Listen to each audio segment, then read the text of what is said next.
खाती मन होली है।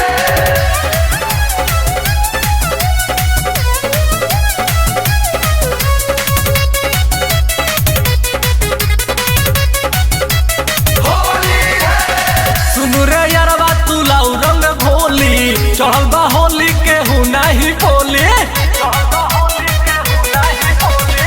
सुनु रे यारवा तू लाऊ रंग भोली, चढ़ल बा होली के हूँ नहीं बोली। गोरकी के लहंगा लसराइल बा, डाले खाती मन गड़बड़ाइल बा। देखिए के माथा पगलाइल बा, डाले खाती मन गड़बड़ाइल बा।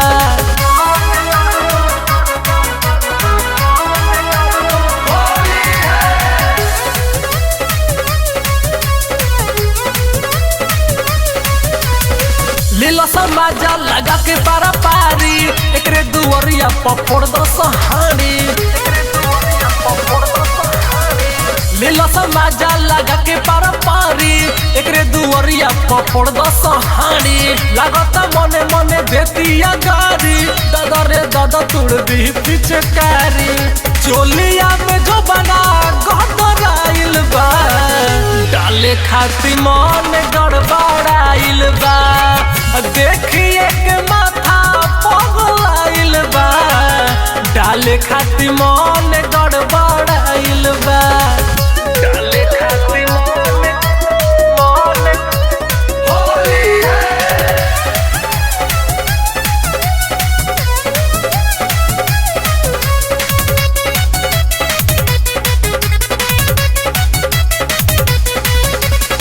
धके कमर आज रंग दे हम गाल हो, सुनो ए सौरभिया बरजस के माल हो। धके कमर आज रंग दे हम गाल हो, सुनो ए सौरभिया बरजस के माल हो।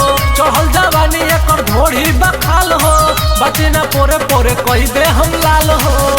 अमृत वर्मा खखुआइल बा, डाले खाती मन गड़बड़ाइल बा। देखिए के माथा पगलाइल बा, डाले खाती मन